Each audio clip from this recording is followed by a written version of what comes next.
Recessions are economically huge and complicated. They can have lasting effects on all of our lives. So in order to keep this video both short and to the point, we'll focus on a definition, impact, and some history around recessions. My name is Joseph, and this is the Atlanta Journal-Constitution in context.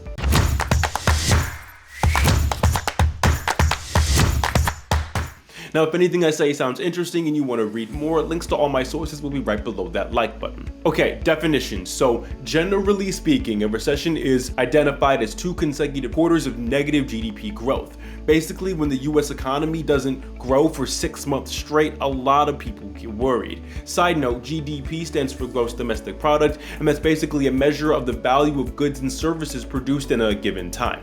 So what does a recession actually look like in the real world? Well, unemployment is possibly one of the biggest effects of a recession. If people can't work, there's a precipitous drop in so many other aspects of their lives. Mortgages go into default, local businesses go bankrupt, people put off medical care, and so much more. And according to the US Bureau of Labor Statistics, that is exactly what happened when 15 million people, or 10% of the US labor force, were unemployed at the end of 2009. For context, the unemployment rate was 5% at the end of 2007. Now, that being said, some people in power have seen recessions as an economic tool. For example, Paul A. Volcker, Fed chair under President Ronald Reagan, used Fed policy to actually trigger a recession in 1981 to combat inflation. Prior to our 2008 recession, it was the worst economic downturn since the Great Depression.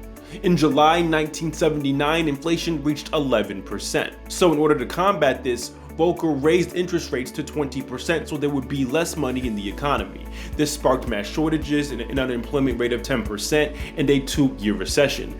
But in 1982, inflation did slow down.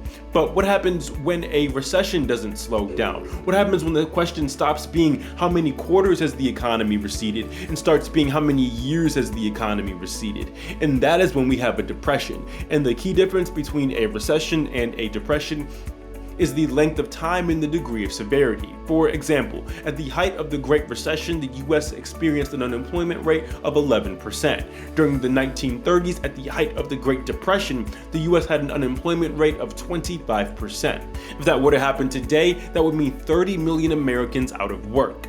So now that we know what a recession is, how it can affect people, and how it's been used historically, I want to hear from you. Have you been affected by a recession? How should the government handle recessions in the future? Let me know any and all thoughts in that comment section down below. And hey, while you're down there leaving that carefully worded comment, go ahead and press that subscribe button if you haven't already. Share this video with someone who needs to know the context around recessions. But as always, my name is Joseph, and this is the Atlanta Journal-Constitution in context.